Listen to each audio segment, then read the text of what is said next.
ఓం శాంతి 5/4/2025 సాకార ఈశ్వరీయ మధుర మహావాక్యాలు. మధురమైన పిల్లలారా, మీరిప్పుడు నామ రూపాల జబ్బు నుండి రక్షించుకోవాలి. పాపపు ఖాతాను తయారు చేసుకోరాదు. ఒక్క తండ్రి స్మృతిలోనే ఉండాలి. ప్రశ్న: భాగ్యశాలి పిల్లలు ఏ ముఖ్య పురుషార్థము ద్వారా తమ భాగ్యాన్ని తయారు చేసుకుంటారు? జవాబు: భాగ్యశాలి పిల్లలు అందరికీ సుఖమునిచ్చే పురుషార్థం చేస్తారు. మనస వాచ కర్మణ ఎవ్వరికి దుఃఖమునివ్వరు, శీతలంగా వ్యవహరిస్తారు. కనుక వారి భాగ్యం తయారవుతూ ఉంటుంది. ఇది మీ విద్యార్థి జీవితం. మీరిప్పుడు గుటకలు మింగరాదు, అపారమైన సంతోషంలో ఉండాలి. పాట: మీరే తల్లి తండ్రి. ఓం శాంతి. పిల్లలందరూ మురళి వింటున్నారు. మురళి ఎక్కడికి వెళ్ళినా అక్కడి వారందరికీ ఈ మహిమ సాకార వ్యక్తిది కాదు, నిరాకారుడిది అని తెలుసు. నిరాకారుడు ఇప్పుడు సాకారం ద్వారా సన్ముఖంలో మురళి వినిపిస్తున్నారు. ఇప్పుడు ఆత్మలైన మేము వారిని చూస్తున్నాము అని కూడా అంటారు. ఆత్మ చాలా సూక్ష్మమైనది, ఈ కళ్ళకు కనిపించదు. భక్తి మార్గంలోని వారికి కూడా ఆత్మలైన మనము సూక్ష్మమని తెలుసు, కానీ పూర్తి రహస్యం ఆత్మ అంటే ఏమిటో బుద్ధిలో లేదు. పరమాత్మను స్మృతి చేస్తారు, కానీ వారు ఎవరో తెలియదు. ఈ విషయాలు ప్రపంచానికి తెలియదు. ఇంతకుముందు మీకు కూడా తెలిసేది కాదు. ఇప్పుడు వీరు లౌకిక టీచర్ లేక బంధువు కూడా కాదు అని పిల్లలైనా మీకు నిశ్చయం ఉంది. సృష్టిలో ఇతర మనుషులు ఎలా ఉన్నారు, ఈ దాదా కూడా అలాగే ఉండేవాడు. బ్రహ్మబాబా త్వమేవ మాతశ్చ పిత అని మీరు మహిమను పాడునప్పుడు వారు పైన ఉన్నారు, భగవంతుడు పైన ఉన్నారు అని భావించేవారు. ఇప్పుడు తండ్రి చెప్తున్నారు, నేను పైనుండి ఇతనిలో ప్రవేశించాను, నేను వారినే ఇతనిలో ఉన్నా. ఇంతకుముందు అయితే చాలా ప్రీతిగా మహిమ చేసేవారు, భయపడేవారు కూడా. ఇప్పుడైతే వారే ఇక్కడ ఈ శరీరంలో ప్రవేశించారు. నిరాకారులుగా ఉండేవారిప్పుడు సాకారంలోకి వచ్చేశారు. వారు కూర్చొని పిల్లలకు నేర్పిస్తూ ఉన్నారు. ప్రపంచంలోని వారికి తండ్రి ఏమి నేర్పిస్తున్నారో తెలియదు. వారు గీతా భగవానుడు కృష్ణుడని భావిస్తారు. వారు రాజయోగం నేర్పిస్తారు అని చెప్తారు. అచ్చా, అయితే తండ్రి ఏం చేస్తారు? మీరే మా మాతాపితని పాడుతూ ఉంటారు. అయితే వారి నుండి ఎప్పుడు ఏం లభిస్తుందో కొంచెం కూడా తెలియదు. గీత వినేటప్పుడు కృష్ణుడి ద్వారా రాజయోగం నేర్చుకున్నాడు అని, మళ్ళీ ఎప్పుడో వచ్చి నేర్పిస్తాడు అని భావించేవారు. అది కూడా బుద్ధిలోకి వచ్చి ఉంటుంది. ఈ సమయమే మహాభారత యుద్ధ సమయం కనుక కృష్ణుడి సమయం ఇదే అయి ఉంటుంది. అదే చరిత్ర భూగోళం రిపీట్ అవ్వాలి. రోజు రోజుకు అర్థం చేసుకుంటూ ఉంటారు. గీతా భగవానుడు తప్పకుండా ఉండాలి. మహాభారత యుద్ధం కూడా తప్పకుండా జరుగుతుంది. ఈ ప్రపంచం తప్పకుండా సమాప్తమవుతుంది. పాండవులు పర్వతాలపైకి వెళ్ళిపోయారని చూపిస్తారు కనుక వినాశనం సమీపంగా ఉంది అని వారి బుద్ధిలోకి తప్పకుండా వచ్చి ఉంటుంది. అయితే ఇప్పుడు కృష్ణుడు ఎక్కడున్నాడు? గీతా భగవానుడు కృష్ణుడు కాదు, శివుడు అని మీ ద్వారా విన్నంత వరకు భక్తులు వెతుకుతూనే ఉంటారు. మీ బుద్ధిలో అయితే ఈ మాట పక్కాగా ఉంది. ఇది మీరు ఎప్పుడూ మర్చిపోలేరు. ఎవరికైనా గీతా భగవానుడు కృష్ణుడు కాదు, శివుడు అని మీరు ఎవ్వరికీ అర్థం చేయించలేరు. ప్రపంచంలో మీరు తప్ప ఇతరులు ఎవ్వరు ఇలా చెప్పరు. ఇప్పుడు గీతా భగవానుడు రాజయోగం నేర్పిస్తున్నారు కనుక దీని నుండి నర్న నుండి నారాయణుడిగా అవుతాడు అని తప్పకుండా రుజువు అవుతుంది. భగవంతుడు మమ్మల్ని చదివిస్తున్నారు అని పిల్లలైనా మీకు తెలుసు. నర్ని నుండి నారాయణుడిగా తప్పకుండా చేస్తారు. స్వర్గంలో ఈ లక్ష్మీ నారాయణుల రాజ్యం ఉండేది. ఇప్పుడైతే ఆ స్వర్గం కూడా లేదు, నారాయణుడు కూడా లేడు, దేవతలు కూడా లేరు, చిత్రాలు మాత్రం ఉన్నాయి. ఆ చిత్రాల ద్వారా ఆ దేవతలు ఒకప్పుడు ఉండి వెళ్ళిపోయినారు అని అర్థం చేసుకుంటారు. ఇప్పుడు వీరు వెళ్ళిపోయి ఎన్ని సంవత్సరాలైందో, ఇప్పటి నుండి 5,000 సంవత్సరాల క్రిందట వీరి రాజ్యం ఉండేది అని మీకు తెలుసు. ఇప్పుడు ఇది అంతిమ సమయం, యుద్ధం కూడా చాలా సమీపంగా ఉంది. తండ్రి మనల్ని చదివిస్తున్నారు అని మీకు తెలుసు. అన్ని సేవా కేంద్రాలలో ఈ చదువును చదువుతారు, చదివిస్తారు కూడా. చదివించే యుక్తి చాలా బాగుంది. చిత్రాల ద్వారా జ్ఞానము మంచిగా లభించగలదు. ముఖ్యమైనది గీతా భగవానుడు శివుడా లేక కృష్ణుడా? ఇరువురికి వ్యత్యాసం చాలా ఉంది కదా. స్వర్గ స్థాపన చేయువారు లేక సద్గతి దాత, ఆది సనాతన దేవీ దేవత ధర్మంను మళ్ళీ స్థాపన చేయువారు శివుడా లేక శ్రీకృష్ణుడా? ఈ విషయ నిర్ణయమే ముఖ్యమైనది. దీనికే బాబా చాలా ప్రాముఖ్యం ఇస్తున్నారు. భలే ఇది చాలా బాగుంది అనే అభిప్రాయం వ్రాసి ఇస్తారు, కానీ అలా వ్రాసినందున కొంచెం కూడా లాభం లేదు. మీ ముఖ్య విషయం ఏదైతే ఉందో దానిపై ఫోర్స్ ఇవ్వాలి. మీ విజయం కూడా ఇందులోనే ఉంది. భగవంతుడు ఒక్కరే అని మీరు రుజువు చేసి తెలుపుతారు. గీతను వినిపించే వారు కూడా భగవంతుడు అని కాదు. భగవంతుడి రాజయోగము జ్ఞానము ద్వారా దేవీ దేవత ధర్మమును స్థాపించాడు. బాబా అర్థం చేయిస్తున్నారు, పిల్లలపై మాయ దాడి చేస్తూ ఉంటుంది. ఇంతవరకు కర్మాతీత అవస్థను ఎవ్వరూ పొందలేదు. బ్రహ్మబాబా ఉన్నప్పుడు చెప్పిన మాటలవి. పురుషార్థం చేస్తూ చేస్తూ చివరిలో మీరు సదా ఒక్క బాబా స్మృతిలో సదా హర్షితంగా ఉంటారు. దేనికి బాధపడరు, అనగా ఉదాసీనులుగా అవ్వరు. ఇప్పుడు ఇంకా తలపై పాప భారం చాలా ఉంది. అది స్మృతి ద్వారా మాత్రమే దిగిపోతుంది. తండ్రి పురుషార్థం చేసేందుకు యుక్తులు తెలిపించారు. స్మృతి ద్వారా మాత్రమే పాపాలు సమాప్తమవుతాయి. అనేక మంది తెలివిహీనులు స్మృతి చేయనందున నామరూపాలు మొదలైన వాటిలో చిక్కుకుంటారు. హర్షిత ముఖముతో ఎవరికైనా జ్ఞానం అర్థం చేయించడం కూడా కష్టమే. ఈరోజు ఎవరికైనా అర్థం చేయించి సంతోషం పొందుతారు. రేపేదైనా ఆటంకం వస్తే ఆ ఖుషి మాయమైపోతుంది. ఇది మాయ చేసే దాడి అని అర్థం చేసుకోవాలి. కనుక పురుషార్థం చేసి తండ్రిని స్మృతి చెయ్యాలి. ఏడ్వడము, బాధతో బాదుకోవడము, దిగులు చెందడము మొదలైనవి చెయ్యరాదు. అలా చేస్తే మాయ పాదరక్షతో కొడుతూ ఉంది అని అర్థం చేసుకోవాలి. కనుక పురుషార్థం చేసి తండ్రిని స్మృతి చెయ్యాలి. తండ్రి స్మృతి వలన చాలా సంతోషం కలుగుతుంది. వెంటనే వారి నోటి నుండి పతిత పావనులైన తండ్రి నన్ను స్మృతి చేయమని చెప్తున్నారు అని వెలువడుతుంది. రచయిత అయిన తండ్రి పరిచయం ఉన్న మనిషి ఒక్కరు కూడా లేరు.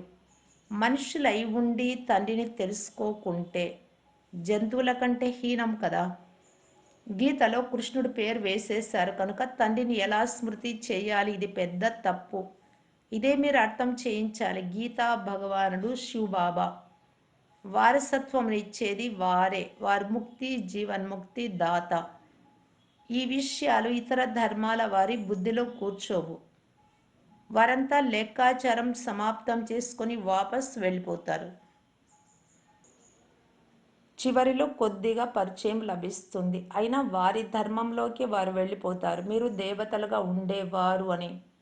ఇప్పుడు తండ్రిని స్మృతి చేస్తే మళ్ళీ దేవతలుగా అవుతారు అని, వికర్మల వినాశనం అవుతాయి అని తండ్రి అర్థం చేయిస్తున్నారు.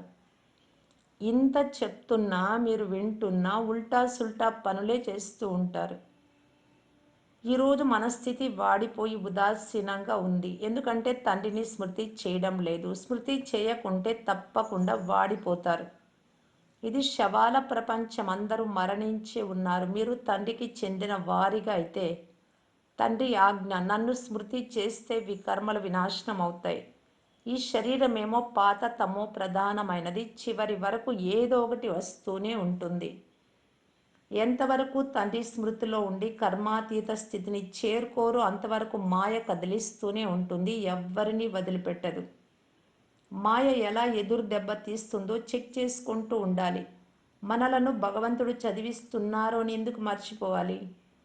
ఆత్మ చెప్తుంది, ఆ తండ్రి మా ప్రాణం కంటే ప్రియమైన వారు. అటువంటి తండ్రిని మీరెందుకు మర్చిపోతారు? దానం చేసేందుకు తండ్రి జ్ఞాన ధనమునిస్తారు. ప్రదర్శనీలలో మేళాలలో మీరు చాలామందికి దానం ఇవ్వగలరు. మీ అంతకు మీరే ఆసక్తితో పరిగెత్తి వెళ్ళాలి. ఇప్పుడు ఇంకా అక్కడికి వెళ్ళి అర్థం చేయించమని బాబా చెప్పవలసి వస్తోంది. అంటే ఉత్సాహం ఇవ్వాల్సి వస్తోంది. వారిలో కూడా బాగా అర్థం చేసుకున్న వారు ఉండాలి. దేహ అభిమానుల బాణం తగలనే తగలదు. కత్తులు కూడా అనేక రకాలుగా ఉంటాయి కదా. మీ యోగ ఖడ్గం కూడా చాలా పదునుగా ఉండాలి. సేవ చెయ్యాలి అని అనేక మందికి కళ్యాణం చెయ్యాలి అని ఉత్సాహం ఉండాలి. చివరిలో తండ్రి తప్ప ఇతరులెవ్వరూ గుర్తుకు రానంతగా తండ్రిని స్మృతి చేసే అభ్యాసం ఉండాలి. అప్పుడే మీరు రాజ్య పదవి పొందుతారు. అంత్యకాలంలో భగవంతుణ్ణి స్మృతి చెయ్యాలా, నారాయణ్ణి స్మృతి చెయ్యాలా? తండ్రిని నారాయణ్ణే స్మృతి చెయ్యాలి. అంటే వారసత్వాన్ని, స్వర్గాన్ని. కానీ మాయ తక్కువైనది కాదు. అనేక మంది కచ్చాగా మిగిలిపోతారు అపరిపక్వంగా. ఎవరి నామరూపాలలోనైనా చిక్కుకుంటే చెడు కర్మల ఖాతా తయారవుతుంది. పరస్పరము గుప్తంగా ఉత్తరాలు కూడా వ్రాసుకుంటారు. దేహదారులపై ప్రేమ ఏర్పడితే చెడు కర్మల ఖాతా తయారవుతుంది. బాబా వద్దకు అందరి సమాచారాలు వస్తాయి. చెడు కర్మలు చేసిన తర్వాత బాబా ఇలా జరిగిపోయిందని చెప్తారు. అరే, చెడు ఖాతా తయారైపోయింది కదా, ఈ శరీరం అయితే మురికిది, దానిని మీరెందుకు స్మృతి చేస్తారు? తండ్రి చెప్తున్నారు, నన్ను స్మృతి చేస్తే సదా సంతోషంగా ఉంటారు. ఈరోజు సంతోషంగా ఉంటారు, రేపు మళ్ళీ శవంలాగా అవుతారు. జన్మ జన్మాంతరాలుగా నామరూపాలలో చిక్కుకుంటూ వచ్చారు కదా. స్వర్గంలో నామరూపాల ఈ జబ్బు ఉండనే ఉండదు. అక్కడ మోహజిత్ కుటుంబాలు ఉంటాయి, మోహం లేనటువంటి కుటుంబాలు. మనం ఆత్మలము, శరీరాలు కాదు అని వారికి తెలుసు. అది ఆత్మ అభిమానుల ప్రపంచం, ఇది దేహాభిమానుల ప్రపంచం. అర్ధకల్పం మీరు దేహి అభిమానులుగా అవుతారు. ఇప్పుడు దేహ అభిమానం వదలమని తండ్రి చెప్తున్నారు. దేహి అభిమానులుగా అయినందున చాలా మధురంగా, శీతలంగా అవుతారు. తండ్రి స్మృతిని మర్చిపోవద్దని చెప్పి పురుషార్థం చేయించువారు చాలా కొద్ది మందే ఉన్నారు. తండ్రి ఆజ్ఞాపిస్తున్నారు, నన్ను స్మృతి చెయ్యండి, చార్టు పెట్టండి. కానీ మాయ చార్టు కూడా పెట్టనివ్వదు. ఇటువంటి మధురమైన తండ్రిని ఎంతగా స్మృతి చెయ్యాలి? వీరు పతులకు పతి, తండ్రులకు తండ్రి కదా. తండ్రిని స్మృతి చేసి ఇతరులను కూడా తమ సమానంగా తయారు చేసే పురుషార్థం చేయాలి. ఇందులో చాలా అభిరుచి ఉండాలి. సేవాదారి పిల్లలనైతే తండ్రి ఉద్యోగం నుండి విడుదల చేయిస్తారు. పరిస్థితులు చూసి ఇప్పుడు ఈ వ్యాపారంలో లగ్నం అవ్వమని కూడా చెప్తారు. లక్ష్యం మీ ముందే ఉంది. భక్తి మార్గంలో కూడా చిత్రాల ముందు స్మృతిలో కూర్చుంటారు కదా. మీరు కేవలం స్వయాన్ని ఆత్మగా భావించి పరమాత్మ అయిన తండ్రిని స్మృతి చేయాలి. విచిత్రులై, ఆత్మ అయి చిత్రం లేనటువంటిది, విచిత్రమైన చిత్రం లేని తండ్రిని స్మృతి చెయ్యాలి. ఇదే కష్టం. విశ్వానికి అధికారులుగా అవ్వడము అంటే అంత సులభం కాదు. తండ్రి చెప్తున్నారు, నేను విశ్వానికి యజమానిగా అవ్వను, మిమ్మల్నే చేస్తాను. అందుకొరకు ఇంత తల బాదుకోవాల్సి వస్తుంది, కష్టపడాల్సి వస్తుంది. సుపుత్రులకైతే అదే చింత ఉంటుంది. సెలవు తీసుకొనైనా సేవలో లగ్నం అవ్వాలి. చాలామంది పిల్లలకు బంధనాలు కూడా ఉన్నాయి, మోహం కూడా ఉంటుంది. మీ జబ్బులన్నీ బయటపడతాయి అని తండ్రి చెప్తున్నారు. మీరు తండ్రిని స్మృతి చేస్తూ ఉండండి. మాయ మిమ్మల్ని తొలగించేందుకు ప్రయత్నిస్తుంది. ముఖ్యమైనది స్మృతియే. రచయిత రచనల ఆది మధ్య అంత్యాల జ్ఞానం లభించింది, ఇంకేం కావాలి? భాగ్యశాలి పిల్లలు అందరికీ సుఖమునిచ్చే పురుషార్థం చేస్తారు. మనస వాచ కర్మణ ఎవ్వరికి దుఃఖమునివ్వరు. శీతలంగా ఈ శాంతిగా వ్యవహరిస్తుంటే భాగ్యం తయారవుతూ ఉంటుంది. ఇంతగా చెప్తున్నా అర్థం చేసుకోకుంటే వారి భాగ్యంలో, అదృష్టంలో లేదు అని భావించబడుతుంది. అదృష్టంలో ఉన్నవారు శ్రద్ధగా వింటారు. ఏమేం చేస్తూ ఉండినారు అనుభవాలు కూడా వినిపిస్తారు. ఇంతవరకు ఏమేం చేశారు, వాటి వలన లభించింది దుర్గతియే అని ఇప్పుడు తెలిసింది. తండ్రిని స్మృతి చేసినప్పుడే సద్గతి లభిస్తుంది. చాలా కష్టంగా గంటో అరగంటో స్మృతి చేస్తారు, లేకుంటే తూగుతూ గుటకలు మింగుతూ ఉంటారు. తండ్రి చెప్తున్నారు, అర్ధకల్పం మాయ వలన అడ్డగింపబడ్డారు, ఇప్పుడు తండ్రి లభించారు. ఇప్పుడు మీది విద్యార్థి జీవితం కనుక సంతోషంగా ఉండాలి. కానీ తండ్రిని క్షణక్షణము మర్చిపోతూ ఉంటారు. తండ్రి చెప్తున్నారు, మీరు కర్మయోగులు, లౌకిక వృత్తి వ్యాపారాదులు చేయాల్సి ఉంటే నిద్ర కూడా తగ్గించుట మంచిది. స్మృతి ద్వారా సంపాదనే కాక సంతోషంగా కూడా ఉంటుంది. స్మృతిలో కూర్చోవడం చాలా అవసరం. పగటిపూట పుర్సత్తు లభించదు కనుక రాత్రిపూట సమయాన్ని కేటాయించుకోవాలి. స్మృతి ద్వారా చాలా సంతోషం కలుగుతుంది. ఎవరికైనా బంధన ఉంటే మేము తండ్రి నుండి వారసత్వం తీసుకోవాలి అని వారికి చెప్పవచ్చు. ఇందులో ఎవ్వరూ అడ్డగించలేరు. ప్రభుత్వం వారికి వినాశనం చాలా సమీపంగా ఉంది అని తెలపండి. తండ్రి నన్ను స్మృతి చేస్తే వికర్మల వినాశనం అవుతాయి అని. ఈ అంతిమ జన్మలో పవిత్రంగా ఉండమని అంటున్నారు కనుక మేం పవిత్రంగా అవుతున్నామని చెప్పండి. అయితే ఎవరికైతే జ్ఞాన మస్తి ఉంటుందో వారే ప్రభుత్వానికి చెప్పగలరు. ఇక్కడికి వచ్చిన తర్వాత మళ్ళీ దేహదారులను స్మృతి చేస్తూ ఉండరాదు. దేహ అభిమానంలోకి వచ్చి కొట్లాడుతూ జగడాలాడుతూ ఉంటే క్రోధభూతం వచ్చినట్లు అవుతుంది. బాబా కోపగించుకునే వారి వైపు ఎప్పుడూ చూడను కూడా చూడరు.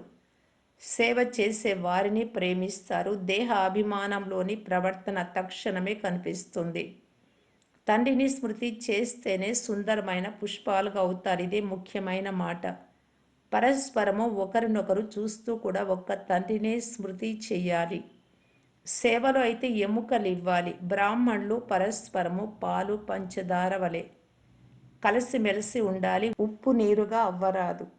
జ్ఞానము లేనందువలన ఒకరినొకరు అసహించుకుంటారు. తండ్రి వద్దకు కూడా ఆ భావాలను తీసుకొస్తారు.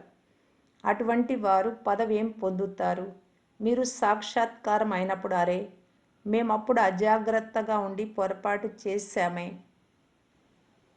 అనే స్మృతి కలుగుతుంది. అప్పుడు తండ్రి అదృష్టంలో లేకుంటే ఎవరేం చేయగలరు అని అంటారు. అచ్చా, మధురాతి మధురమైన అపురూపమైన పిల్లలకు మాతా పిత బాప్ దాదాల ప్రియ స్మృతులు మరియు గుడ్ మార్నింగ్. ఆత్మిక పిల్లలకు ఆత్మిక తండ్రి నమస్తే. ధారణ కొరకు ముఖ్య సారం. ఫస్ట్ పాయింట్, నిర్బంధనులుగా అయ్యేందుకు జ్ఞానం మత్తులో నశాలో ఉండాలి. దేహ అభిమానపు నడవడికలు ఉండరాదు. పరస్పరంలో ఉప్పు నీరుగా అయ్యే సంస్కారం ఉండరాదు. దేహదారులపై ప్రేమ ఉంటే బంధనముక్తులుగా అవ్వలేరు. సెకండ్ పాయింట్, కర్మయోగులై ఉండాలి. తండ్రిని స్మృతి చేయడం తప్పనిసరి. ఆత్మ అభిమానులుగా అయ్యి చాలా మధురంగా శీతలంగా అయ్యేందుకు పురుషార్థం చేయాలి. సేవలో ఎముక ఇవ్వాలి. వరదానము, శ్రీమతము ద్వారా మన్మతము మనకు నచ్చినట్టు మరియు జనమతాల కల్తీని ఇతరులు చెప్పినట్లు అది కల్తీ. అది సమాప్తం చేసే సత్యమైన స్వకళ్యాణ భవ. తనకు నచ్చినట్లు జనులు చెప్పినట్టు నడవకుండా ఉంటే అప్పుడు స్వయానికి స్వకళ్యాణం చేసుకోగలరు. తండ్రి తన పిల్లలకు అన్ని ఖజానాలు స్వకళ్యాణము మరియు విశ్వ కళ్యాణం కొరకు ఇచ్చారు. కానీ వాటిని వ్యర్థం వైపు ఉపయోగించడము, ఖజానాలు సమయము, సంకల్పాలు, స్థూల ధనము, శ్వాస, గుణాలు, శక్తులు ఇవన్నీ కూడా వ్యర్థం వైపు ఉపయోగించడం అంటే సమయం వేస్ట్ చేసుకోవడం, సంకల్పాలను వృధాగా పోగొట్టుకోవడం, అకళ్యాణ కార్యంలో ఉపయోగించడం, పనికిరాని విషయాల్లో శ్రీమతము మన్మతము మరియు జనుల మతాన్ని కలపడము, ఇది తాకట్టులో మోసం చేయడం వంటిది. బాబా మనకి ఇవన్నీ తాకట్టు వస్తువులాగా ఇచ్చారు. మన కోసం కేటాయించాము ఈ సమయాన్ని, సంకల్పాలను ఇతరులు చెప్పినట్టు నడవడం చేశామంటే అది తాకట్టు వస్తువు నాది అనుకొని చేసినట్టు మోసం అది. ఇప్పుడు ఈ మోసము మరియు కల్తీని సమాప్తం చేసి ఆత్మీయతను మరియు దయను ధారణ చేయండి. స్వయం పైన మరియు సర్వుల పైన దయ చూపి స్వకళ్యాణిగా అవ్వండి. స్వయాన్ని చూసుకోండి, తండ్రిని చూడండి, ఇతరులను చూడకండి. స్లోగన్, ఎవరైతే ఎక్కడా దేనికి ఆకర్షితం అవ్వరో వారే సదా హర్షితంగా ఉంటారు. అవ్యక్త సూచన, కంబైన్డ్ రూపం యొక్క స్మృతి ద్వారా సదా బిజీగా కావటానికి బాప్దాదా తెలియజేస్తున్నారు. బాబా మరియు నేను కంబైన్డ్గా ఉన్నాము. చేయించేవారు బాబా మరియు చేసేందుకు ఆత్మనైన నేను నిమిత్తంగా ఉన్నాను. దీనిని అశోచనగా ఒక్కరి స్మృతి, ఎటువంటి ఆలోచనలు లేకపోవడం అని అంటారు.